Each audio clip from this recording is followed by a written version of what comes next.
the greatest world science fiction books, The Gods Themselves, written by Isaac Asimov. October 3rd, 2070. Dr. Hallam, who studies radiochemistry, holding the reagent bottle with a shout. Who changed it? The tungsten in the reagent bottle is missing. It was replaced by a clean iron gray metal. But the outer wall of the reagent bottle is full of dust. Not like someone touched. No, someone must be stirring up trouble. Full of anger and suspicion, he decided to ask Dennison first. Dennison is a newcomer who came to Hallam, but on the professional side, Dennison can be considered a genius. Hallam always felt that Dennison looked down on him. In fact, Dennison does hate Hallam. And everyone hates Hallam. He's known for his mediocre talents, his petty jealousies. Hallam appeared in front of Dennison, with the reagent bottle in hand. And Dennison was in a blue mood. When Hallam appeared, he received him with a look of disgust, and immediately showed no interest in the bottle of tungsten in his hand. Hallam was a bit awkward. Dennison just disdainfully returned. How don't you know the metal is not tungsten? Hallam's proper pride was deeply hurt by the word. So he said with strong anger, I will prove to you. I knew it. So he took the reagent bottle to the Department of Mass Spectrometry. The analyst told him it was not tungsten indeed. However, they didn't know what it was either. The analysts have gone through several rigorous tests. A clearly wrong but true result was obtained. That is, the reagent bottle is filled with plutonium-186. Plutonium-186, 94 protons, 92 neutrons. Plutonium is an isotope that cannot exist. Too few neutrons. The element cannot exist stably even a trillionth of a second. But there it is. It not only existed, it was very stable. Hallam was completely dumbfounded. Someone must be playing a trick on him. No way. He had to consult another old expert, Kantarowicz. A few days later, Kantarowicz has the result.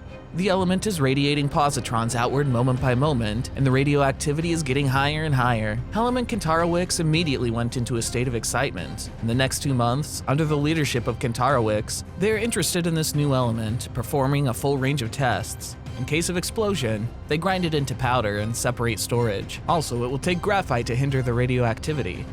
After, Kantarowicz sent a letter to Physical Review magazine, announcing the existence of plutonium-186. Signatures include himself and Hallam, and the inspector who was in the department. This discovery shocked the world. An academic conference was held for this purpose. The main character in the morning of the conference was Kantarowicz. The topics discussed were also centered on the plutonium-186 itself, of course. For why this element exists, no groundbreaking conclusions have been drawn at all. During lunch, Hallam heard 2 attendees chatting. Such discussions, while professional but too limited, maybe we should need a little fantasy.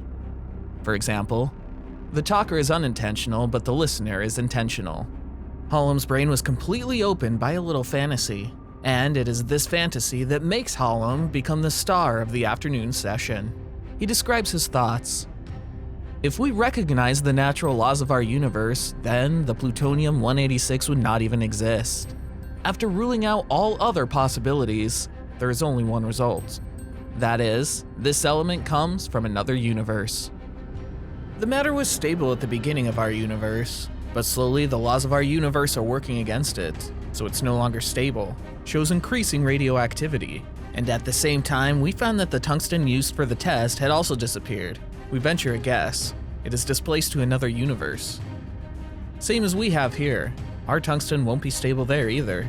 We'll slowly produce radioactivity, and in this process of matter replacement in 2 universes, then the energy is generated. He also presented construction of pump dedicated to material replacement, to take advantage of the difference in rules between the 2 universes, continuous energy generation. Subsequently, Hallam has assembled a team investing in the study of pump. They have placed large amounts of tungsten in various laboratories. Many of these replacements have also occurred as expected. Although Hallam is not scientifically qualified, but with his talent of writing articles, he soon went into the public eye. After the death of Kantarowicz, his position in this field has been consolidated. Hallam's tungsten began to spread in the population. The pump theory based on this theory also further shaped. Hallam used easy-to-understand text in the newspaper, popularization of science to the general public, so the whole nation is in a frenzy. The plan to build a pump station was implemented soon.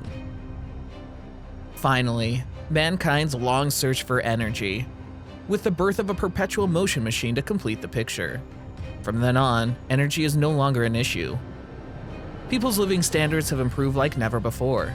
Hallam is also known as the father of the pump, achieved a status he never imagined. But there is a problem that cannot be avoided. That's the 20 electrons lost in each substitution. Will it have any impact on our universe? After almost 30 years of stable operation of the pump, Dr. Lamont, 25 years old, joined the pump station right after graduation. Hallam also became an unassailable authority in the public's mind. Access to the pump station, for Lamont, it can be a very proud thing. He had planned to make his mark in this top platform, but soon he became interested in another thing. That's how the pump has evolved. Lamont soon discovered that although Hallam has published many popular science articles, but everything about the pump is fragmented. No one has been able to systemize the history of the pump, and principles are thoroughly explained. So an idea slowly arose in his mind. That is, to organize a logical and clear the pump chronicle.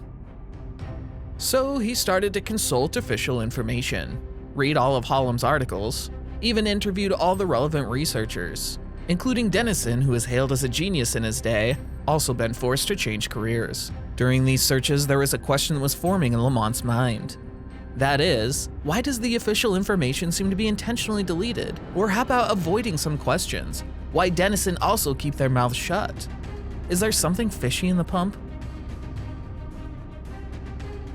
With further investigation, he did find something. So he made an appointment with the father of the pump, Hallam. When he first met Hallam, he still carries an idolatrous mentality. Just started talks, the atmosphere is also very good, but as the questions go further, the atmosphere has changed subtly. The trigger is, Lamont found after investigation, humans play a minimal role in building the pump.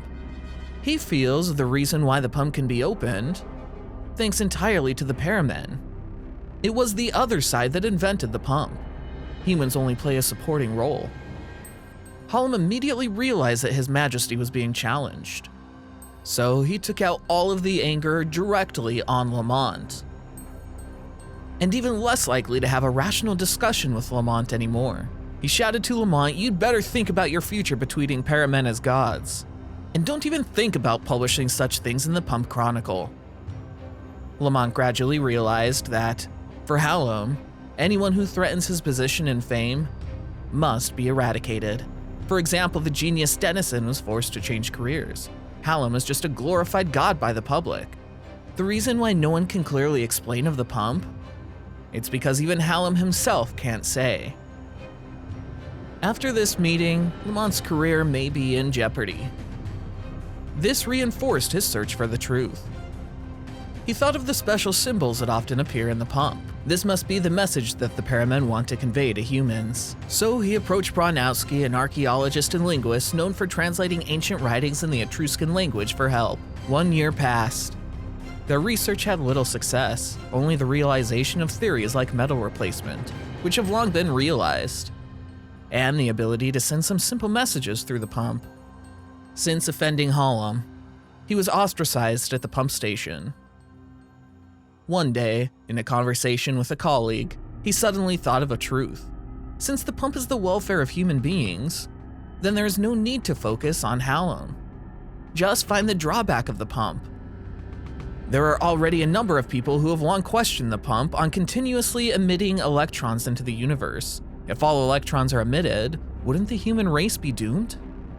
In response, the pump station also gives the explanation that there are countless electrons in our universe, enough to sustain the exchange for trillions of years.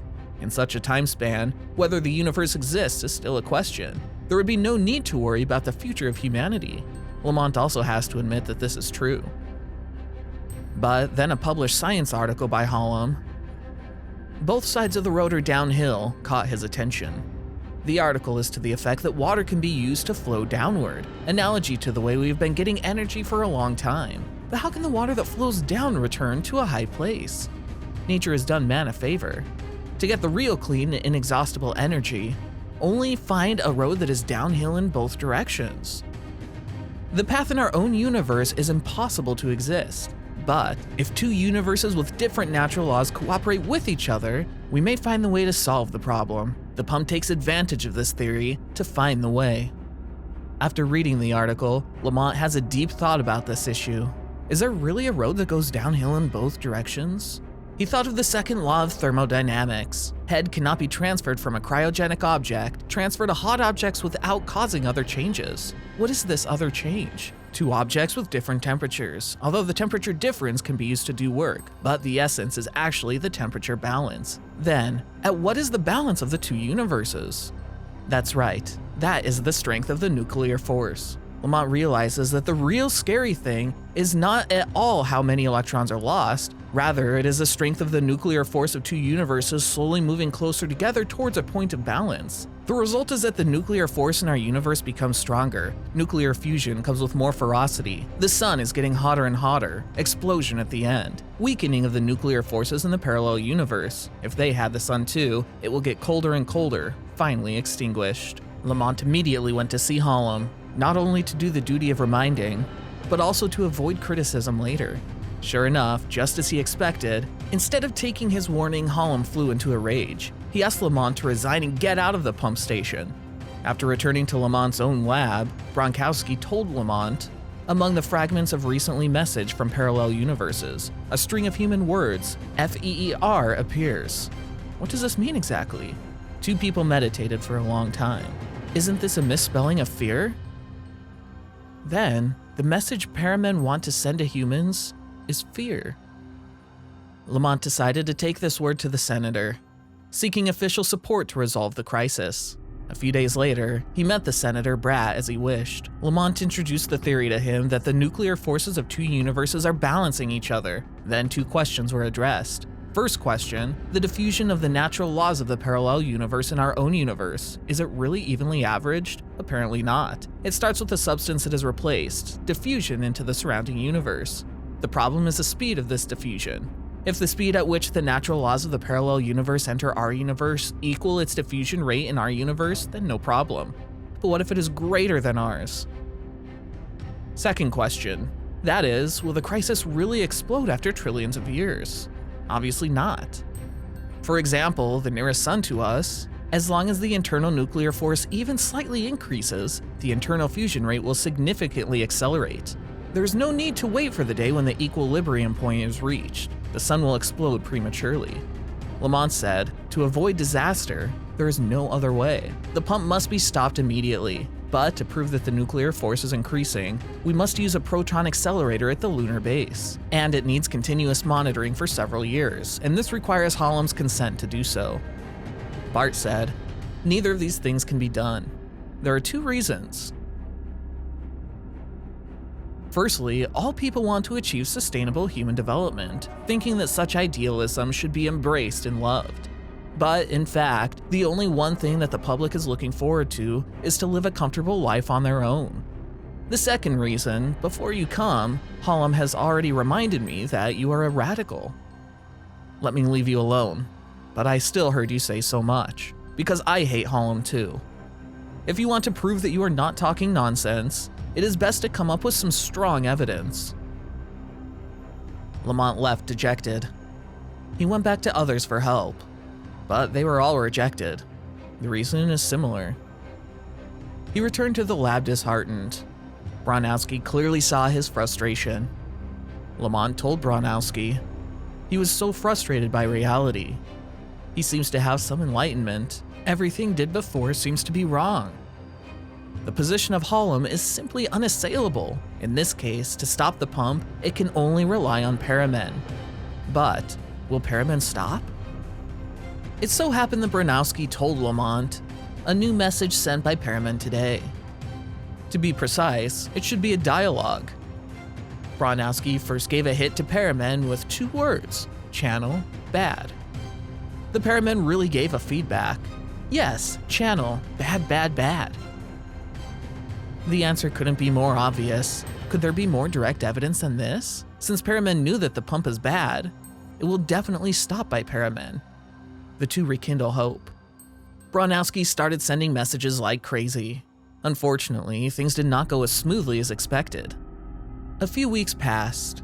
The pump shows no sign of stopping. The Paramen also did not reply to any message. Bronowski's enthusiasm fades away. And Lamont is even very worried. At this moment, he has been banned by major academic institutions. Every day he is also in the headlines with negative images. But he doesn't care about that anymore. Once Paramen stop the pump, not only will the crisis be lifted, his life will also return. But Bronowski said, "I'm not going to stick with it anymore." The reason is also very simple. He handed Lamont a message. The pump non-stop, non-stop. We do not stop the pump, you stop. Please stop the pump. We won't stop, you stop the channel. Dangerous, dangerous. Stop, stop, stop. You stop the pump. Stop. Lamont stared blankly at the message. Although the word count is more enough, but he only saw 2 words in this message. Despair.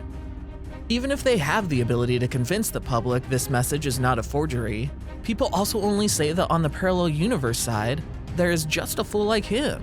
Those Paramen are more technologically advanced, even with a higher level of intelligence. But in the end, like humans, even they found the pump was dangerous, but also cannot stop it. Bronowski told Lamont. In Joan of Arc, the German writer said, "In the face of ignorance, the gods themselves are silent." I am not God. I'm not going to fight for anything either. Just let it go. Lamont, you fight for the truth, but you lose. I still have my own life to live. Bronowski is gone. Lamont is left alone. Tears slowly gathered in his eyes silently.